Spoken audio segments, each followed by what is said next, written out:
everybody. Welcome to this week's episode of The County Seat. Once again, we are bringing you a special mini documentary. Our topic this week is going to be wilderness. That is a term that brings a lot of images to people's minds. And over the last 30 years, it's brought a lot of controversy to the state of Utah. We will be discussing wilderness, its scope, its impacts, its benefits, its challenges. During the course of the next hour, we will look at it from a state perspective, a federal perspective, and a local perspective. We will try to give you the tools to engage constructively in the wilderness debate here in Utah. But to start, we need to define it. Now, depending upon who you ask, what they say about wilderness will be very different. But let's start with the 1964 Wilderness Act and define it as it is. On September 3, 1964, during the second session of the 88th Congress, wilderness was given an official title and a definition. Written law states, a wilderness in contrast with those areas where man and his own works dominate the landscape, is hereby recognized as an area where the earth and its community of life are untrammeled by man, where man himself is a visitor who does not remain.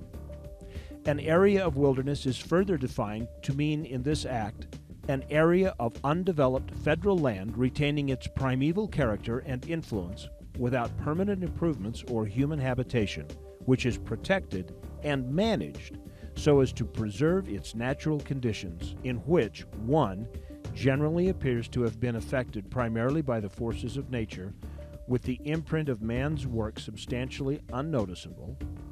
Two, has outstanding opportunities for solitude or a primitive and unconfined type of recreation.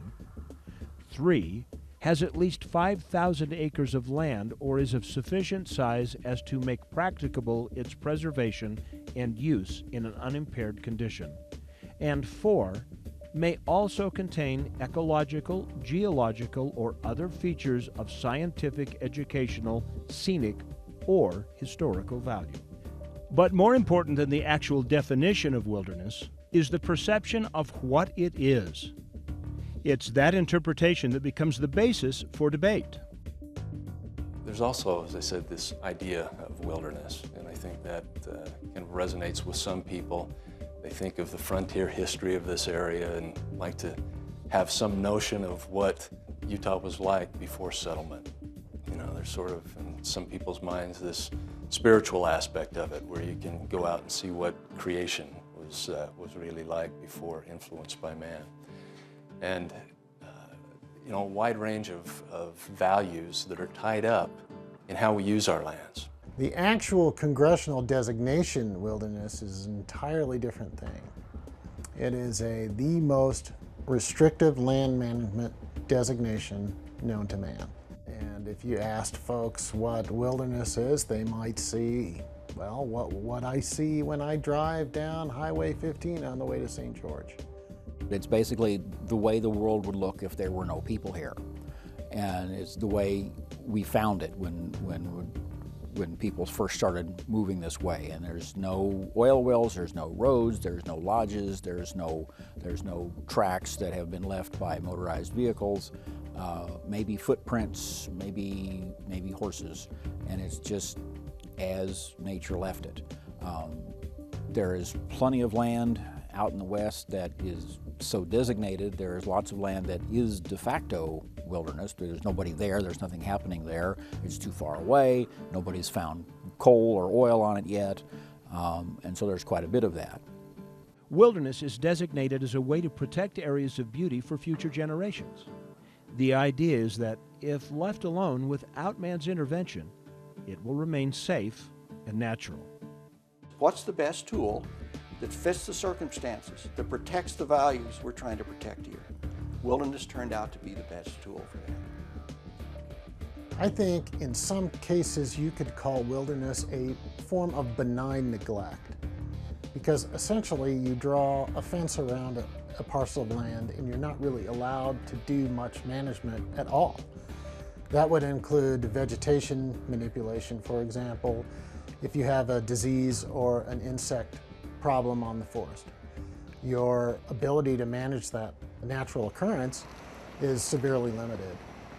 As you can see, what starts as a very clear definition becomes as muddy as a southern Utah river in spring when you put public perception with it. So what about the agencies that manage wilderness? What is their definition? Well, you know, the BLM manages 23 million acres here in the state of Utah. What is their perception of the definition of wilderness?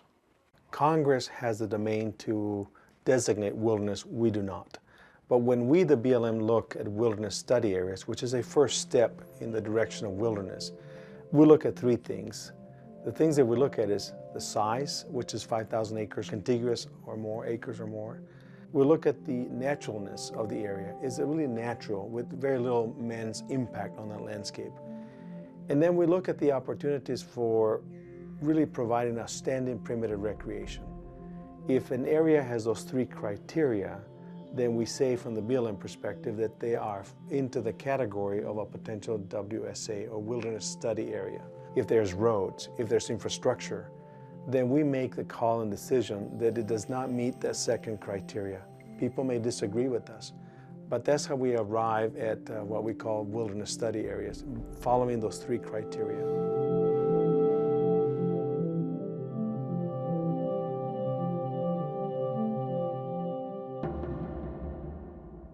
Those wilderness study areas have become an entirely different controversy in the ongoing debate of how to best protect our public lands. When we come back, we will look at emergency measures and how they, in the minds of many, have become de facto wilderness as we continue our debate in our documentary on wilderness here on the County Seat.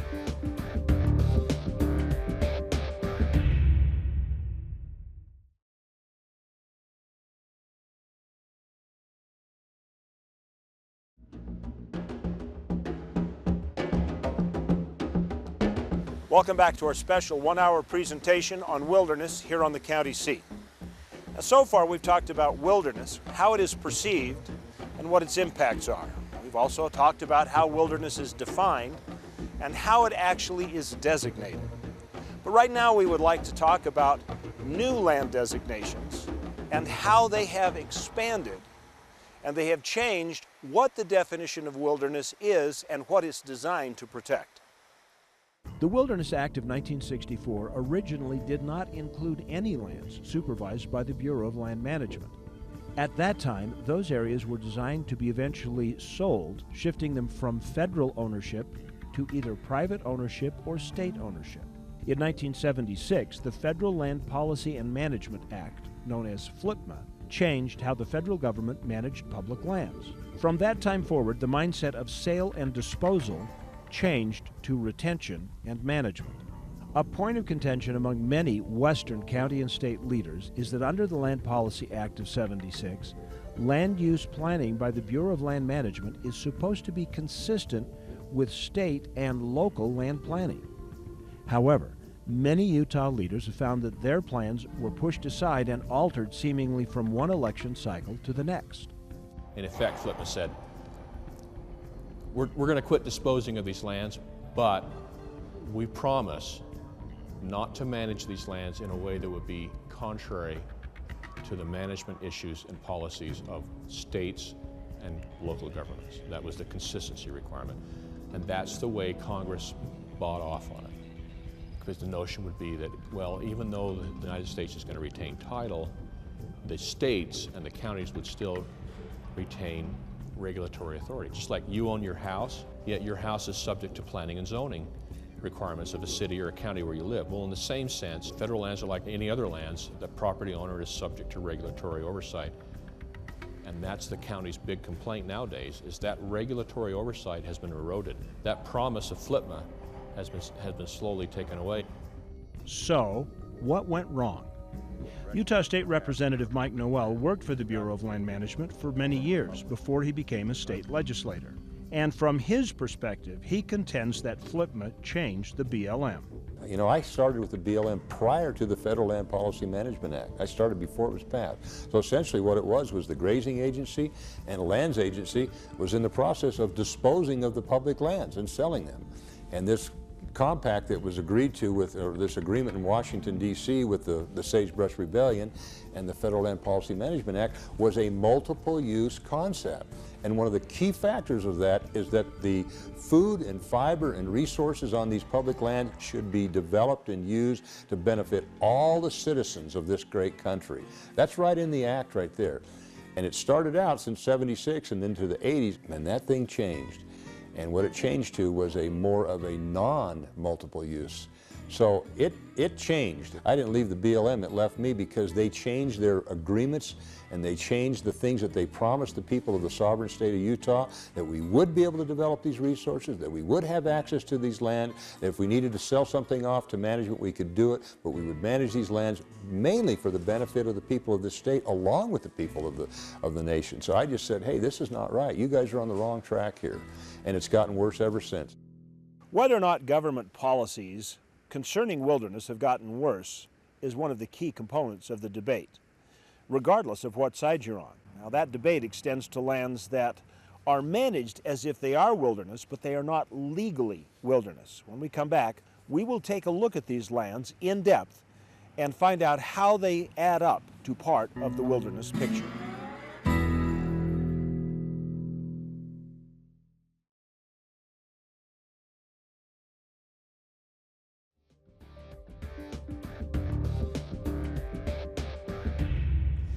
Welcome back to the special edition of the County Seat. Our topic today is an in-depth look at wilderness in Utah.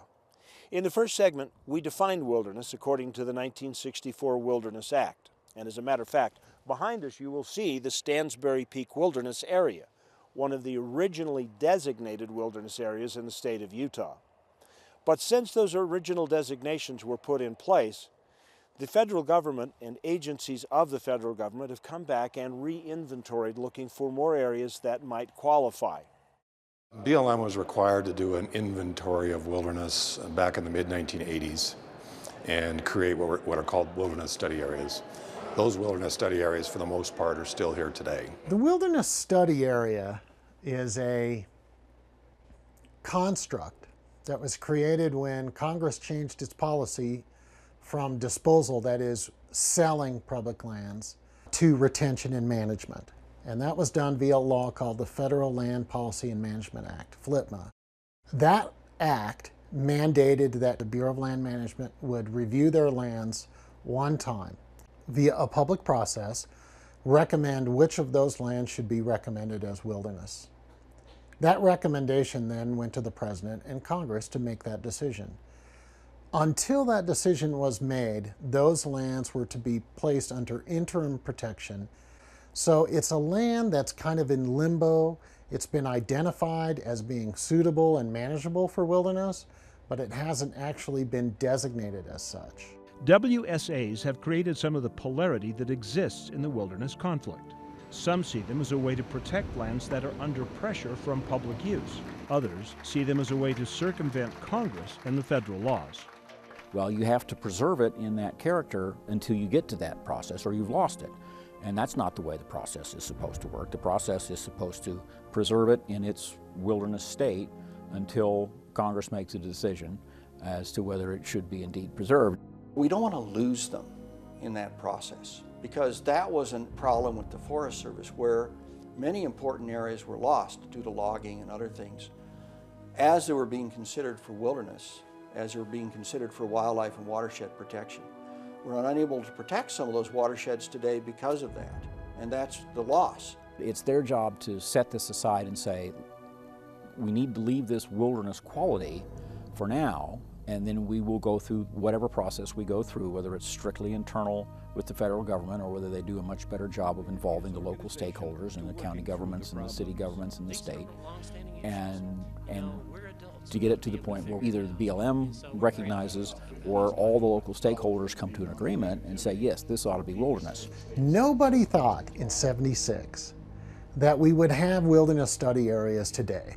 Everybody assumed, and rightly so, that Congress would make a decision about which of these lands met the definition and then designated, and which lands were better suited in another designation and released. But because it's been so contentious over the years, Now we have this festering boil on public lands called the Wilderness Study Area. I think what is frustrating for many people is that with wilderness study areas, and people say, well, we think, we believe, well, let's pontificate on it, and it stays in kind of this limbo stage for 20, 30 years with never a resolution.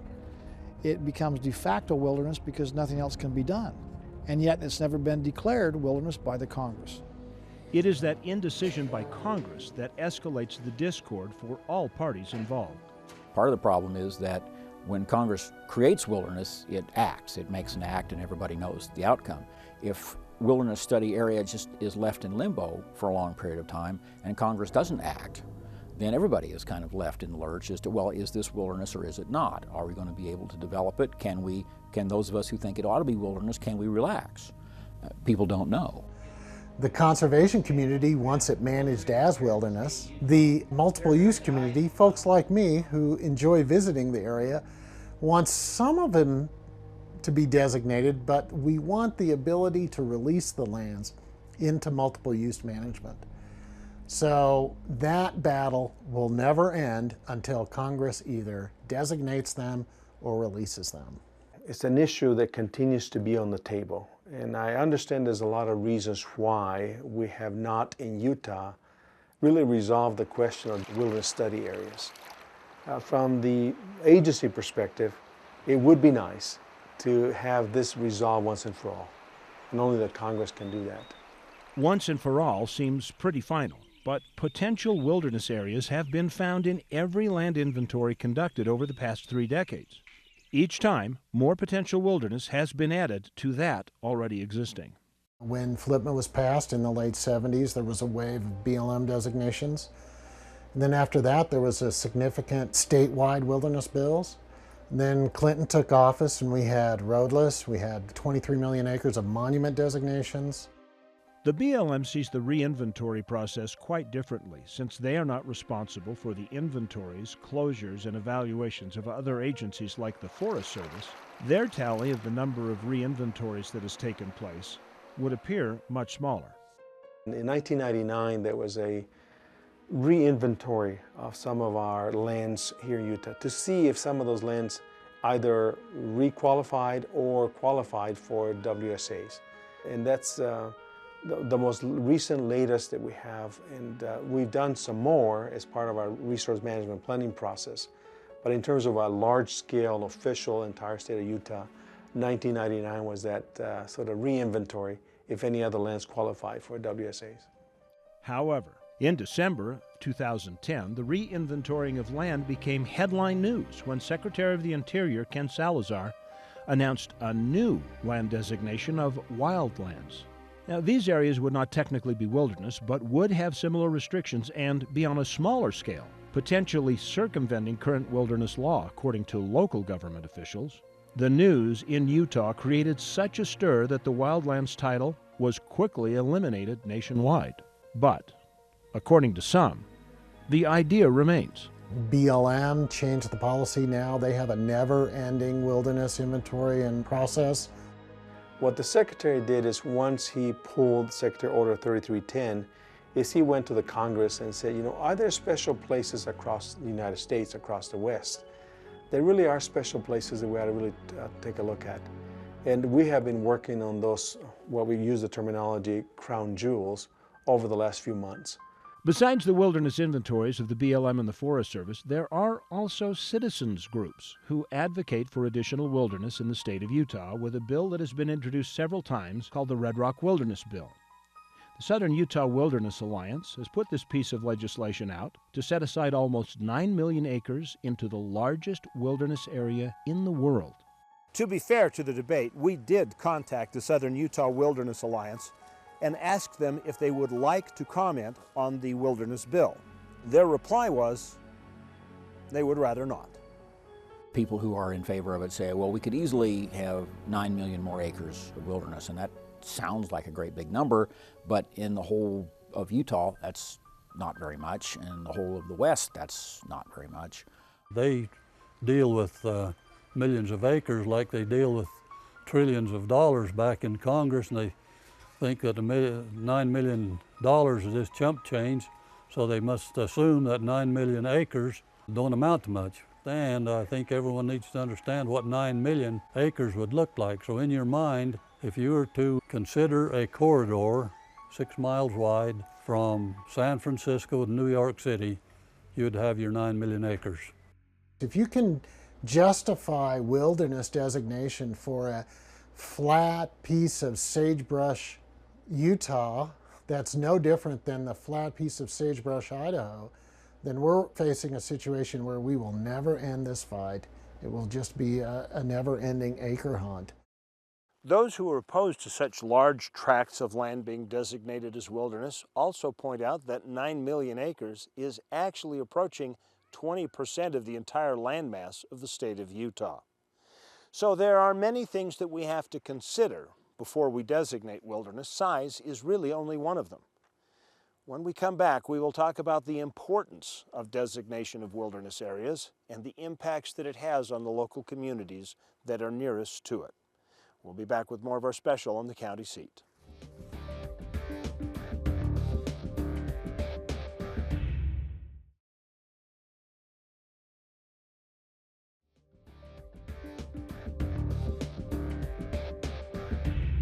Welcome back to our special on wilderness here on the county seat. So far in the program, we have given you the definition of wilderness. We have talked about why wilderness areas were designated, and we've looked at the several reinventories of land that have taken place over the years. In this block, we would like to turn our attention to the communities that are nearest these special places and look at the impacts that wilderness has had, for better or for worse, on the communities that lie at the gateways to wilderness areas. Wilderness does have economic impacts. It prevents us from other economic uses of the land. And so I know that there are a lot of local communities and counties in Utah that are concerned. They have a hard time generating the revenues to provide necessary services for their people. We have a hard time in Utah raising the money to educate our children because of the amount of public land in Utah that's not taxed. So the more restrictions we put on the land, the more restrictions there are on our ability to provide important services for people. As a policymaker for the state of Utah, when 2/3 of your land is locked up and not available for any kind of property taxes, mineral extraction, job development, you cannot balance the budget. You cannot meet the needs of the school children, higher education, Medicare, all the things that we have to do as policymakers. You cannot do it on 1/3 of the property. And even the private lands adjacent to those areas are severely impacted by the management restrictions of wilderness and public lands that the BLM and the Forest Service manage, the Park Service manage. It's wrong to say that there's no economic activity from wilderness, because there are. They draw tourists, and that development is sustainable theoretically forever. It will always be there. It will always continue to draw people if it's well managed. Whereas you have the industrialist way of looking at the land as something to chew up and spit out. And I think we're starting to move away from that, from the idea that if a land hasn't had a hole dug in it, then it's worthless. But there are economic advantages to wilderness, to national parks, to recreation. For many, the value of these untrammeled areas goes far beyond just dollars and cents. There is an emotional connection that affects both sides of the wilderness argument. These towns that have been here since the white man came across the Mississippi have developed a relationship. And it can be as simple as being able to access the land for fishing or an afternoon of hiking or hunting. Now, when you change that relationship, you fundamentally change the culture. You change the community. And it's something that's unquantifiable. There is the idea that even if you very seldom or never go there, just knowing that there is part of the earth that hasn't been trammeled, that it is the way nature created it, and maybe you can visit it or maybe you're not physically able to visit it, and that can be too bad. But it's there, it cleans the air, it cleans the water, it supports wildlife, it helps clean up the mess that we make in other parts of the world by polluting the water and polluting the air, and that needs to be set aside for that reason. The economics of that are harder to figure, are harder to point to a bottom line, but they are there, and it does have an economic impact. Wilderness, I believe, has a tremendous value to the citizens of Utah. The value sometimes does not equate to dollars, to a financial accounting value. But I believe that it is part of our heritage. It is part of our American spirit to be able to see the natural world as it really was, as it really should be for generations to come. The perspectives from the different ways that we view wilderness point out that there is a value that is not tied directly to economic benefit.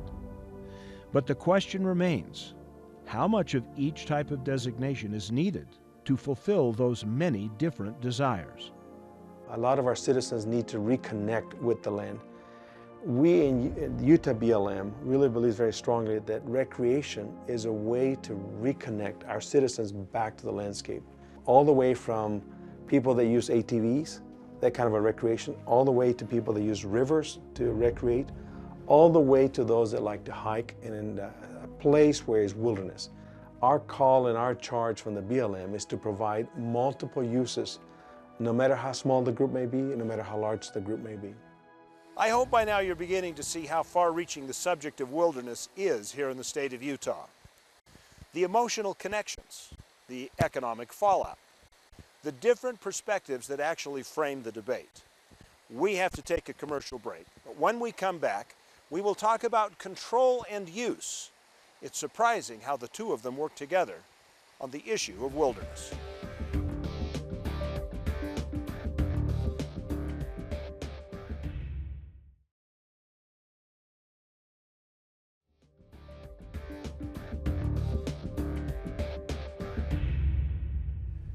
I guess I see this whole wilderness issue as a control that some of the environmental groups are trying to do in shutting us down.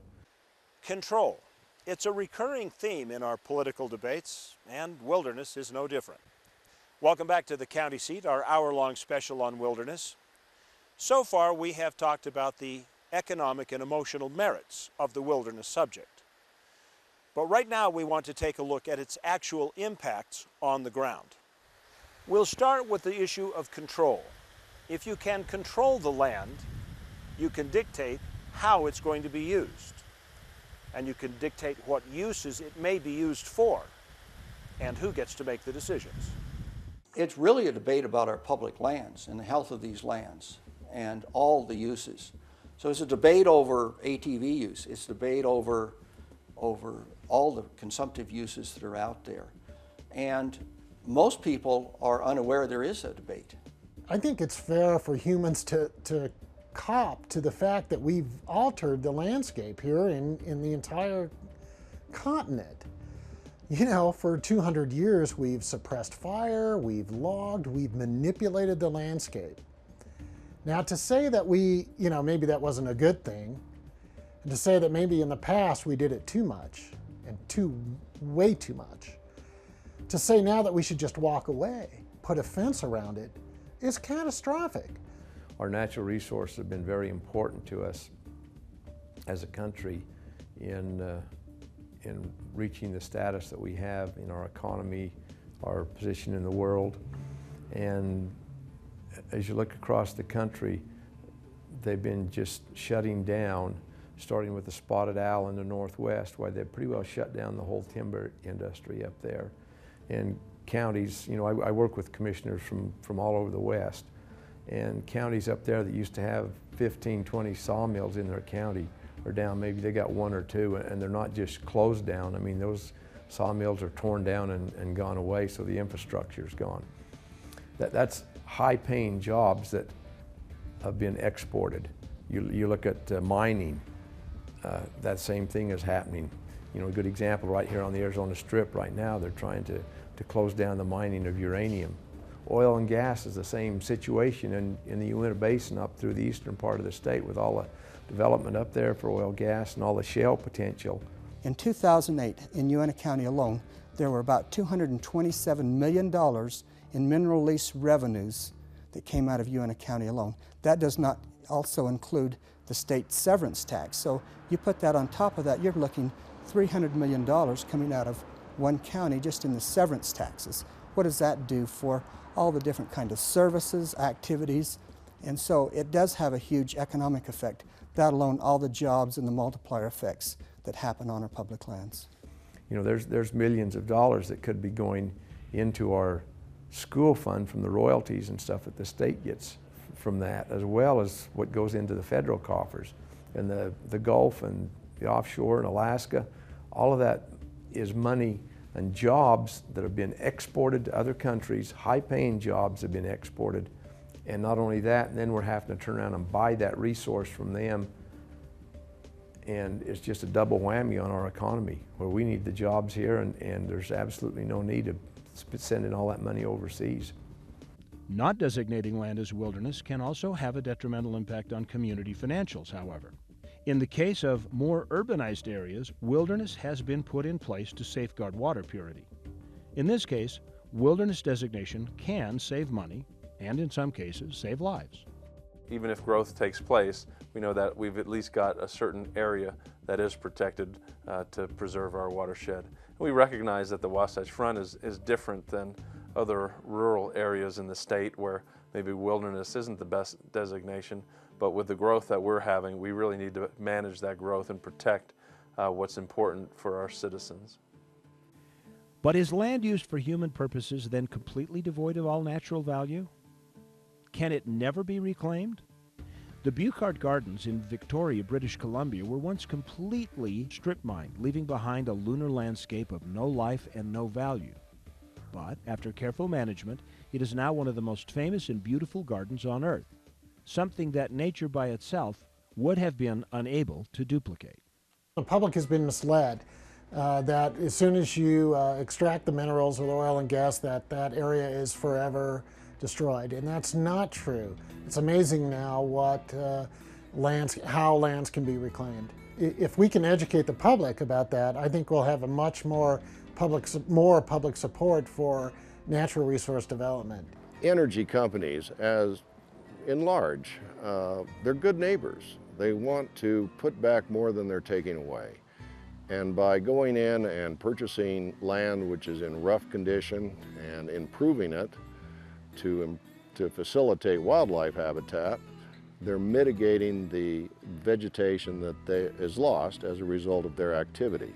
Bill Barrett Corporation had bought several thousand acres of farmland which was largely abandoned, and they're gradually putting it back into excellent wildlife forage, winter range for elk and deer.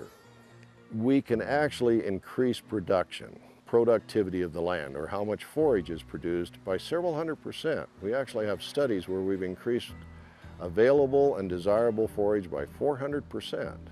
Now in time, it diminishes. 7-8 years, it's probably similar to what it was originally. But for a short time, we can definitely, I guess, improve on Mother Nature. For Utah Governor Gary Herbert, it's akin to walking a tightrope with competing interests on either side. I think those in industry say we ought to develop every square mile of Utah's public lands is wrong, but those that think that everything should be preserved and protected are wrong also. It is a balancing act. I believe, in fact, with technology today, for example, we have the ability to develop our natural resources in very environmentally sensitive ways, being good stewards of the earth, things that we couldn't have dreamed of 20 or 25 years ago. Governor Herbert created the Balanced Resource Council in an attempt to deal with the issues and balance of development of the resources in the land and protection of the land, and to apply it to land across the state in general, but wilderness specifically.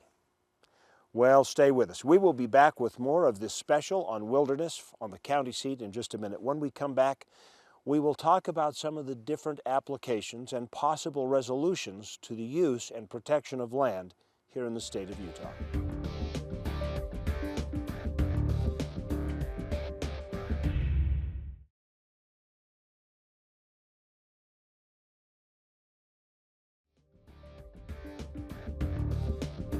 Now, there are a lot of reasons to declare wilderness. One of them is for an isolated recreational experience, legitimate use. Another, protecting watersheds. The lists go on and on, even as simple as allowing future generations to have a section of land that they may be able to make the decision on what to do with it in the future. These are all things that have been discussed. As we wind down our discussion, though, we start looking at some of the possible ways to deal with the problem. Like it or not, wilderness is a part of the law and of our landscape. So where do we go from here? Well, it's a big political discussion. Everybody's involved. All the environmental groups have got their needs. Counties, of course, local government in Utah's got its say. I think we proceed with the local government. It seems to be the one that's working, bring it up from the local level. Wilderness Society seems interested in having set-asides wilderness that also benefits local communities. We should all care about these places, not just care about the public lands that we find special, but care about the surrounding communities. We want them to be viable. I personally do not believe that it is the economy against the environment or the environment against the economy. It is finding the balance between the economy and the environment. And I believe that here in Utah, we can find that balance. Several ideas have been put forward to try to find that balance. One currently moving across Utah is the county-by-county land use plan. This is where local leaders take control to find solutions for their individual needs at a local level. The number one thing a county brings is local knowledge of the area. Nobody knows the lands like the local county. They know who is playing in their backyard. They know what uses are appropriate and what uses aren't. A county is more likely to devise a wilderness boundary that's completely manageable because they know the land so well. Not every county is created equal. Not every wilderness area is created equal. And therefore these discussions, years ago I was involved in many statewide efforts to try to resolve this on a bigger level. And those proved simply to not work. This can't be a political fight. This can't be just done in Washington without involvement. Yes, these are public lands and national public voices need to be heard, but local voices also need to be heard. We need to bring both of those together and try to find solutions. It has been done in other states. We did do it in Utah once. We ought to be able to do it again. Washington County did successfully pass a permanent land bill to define their boundaries, and several other counties are currently working on similar bills. Yet another concept is the concept of zoning, where wilderness areas are buffered by zones that surround them that allow steadily increasing levels of activity and development until you reach areas that are fully exploitable at the opposite end of the spectrum, so that there's an equal amount of open access land for full development balanced with land preserved as wilderness. It's very similar to local planning and zoning. There's many ways we can deal with how to preserve some of that open space, whether it's for recreation or for watershed.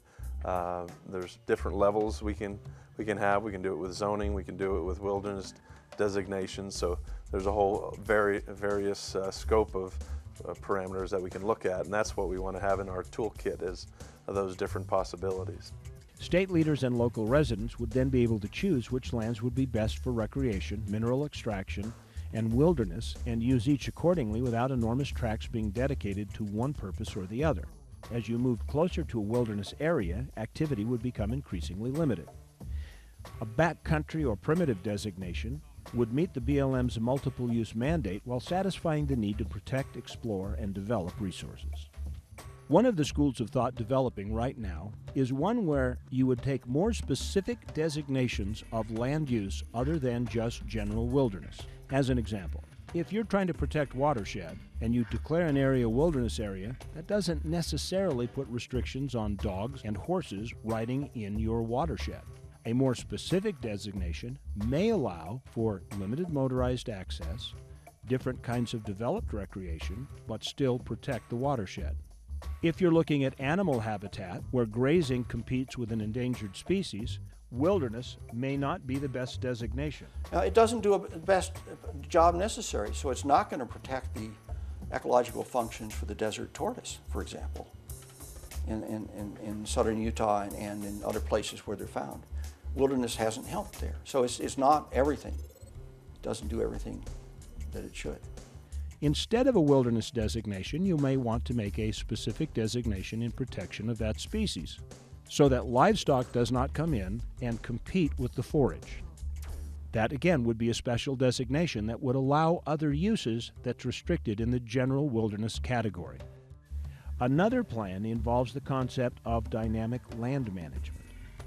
This sets aside not specific acres, but percentages of acreage that are to be managed as wilderness or roadless, and using modern rehabilitation techniques to make sure that at any given time in our future, a certain percentage of land will be roadless and primitive and pristine. But at any given time, land planning may change and swap acre for acre for new areas to be rehabilitated as wild and others to be developed. And that would result in land being able to be used to its maximum potential at the time and point in history that it's needed. It allows for the ingenuity of man to be used in protecting these, but yet also get the resources that are there that we should be using. We need to all agree that we can work together to bring the natural ecosystem function back to the lands and have a productive, symbiotic relationship between humans and the landscape.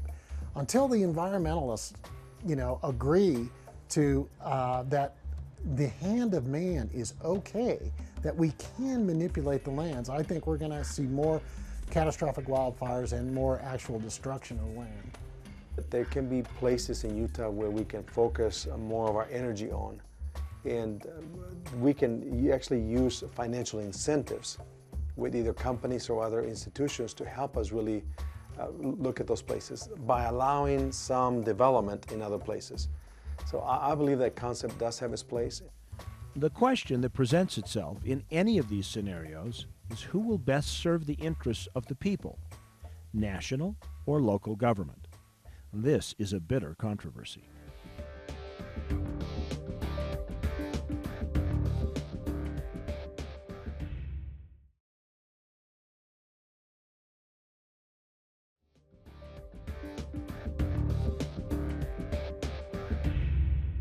Welcome back to our 1-hour special on wilderness here on the county seat. We are reaching the end of our broadcast, and during the last hour we have discussed wilderness. We've defined what it is, what effects it has on Utah, and we've explored some of the solutions that might put an end to the debate. But there's one nagging issue that remains. Who should decide? Should it be the federal government who can make a decision that's best for the entire nation? Or should it be made at a local level where the people know the land the best? They have been the custodians of it for all these years. So let's explore that possibility. The federal government is theoretically able to take, both geographically and chronologically, to take the long view as to what's the best use for all this land. Well, the decisions made about public lands in Utah impact Utahns more than anyone else. That doesn't mean we ignore other interests, and as part of these stakeholder processes, we can have people from out of the state weigh in, but let's listen most closely to those who are most impacted by the decision. Well, I think in Utah particularly, and other places in the West, there's been a lot of discussion over the years about what to do with these public lands, and finally making decisions about creating wilderness and creating some permanence, creating some finality to the discussion is important. There's a lot of changes that go on in terms of how the land is managed. You got wilderness study areas and other designations and so on. So I think coming together and making final decisions about how this land is going to be managed in the long term has some real benefits. Because I do think there are threats that we don't know about. I think it behooves us to make good decisions now. And again, preserve those areas that clearly deserve protection, because something could come along down the road to threaten them. Whatever designation is put in place, whether it's a wilderness study area or a wilderness area, that local communities are involved. One of the things that we don't want to see is the federal government coming into Utah and telling us how it's going to be or where it's going to be. We need to use the wisdom of the local communities to make those decisions and be involved. And ultimately, if the federal government wants to designate a wilderness area, it should be done with that local input. So who will have the final say when we decide about wilderness? Will it be the federal government Or will it be the state and local governments? Well, you have a say in it as well by becoming part of the debate. Thank you for tuning in for this special wilderness edition of the County Seat. We hope the information we've been able to give to you is constructive and that you will use it to engage in the conversation and help us decide the future of Utah. Thank you for watching. We'll be back next week with another County Seat, regular time, where we cover the issues important to local government and your local community. We'll see you then.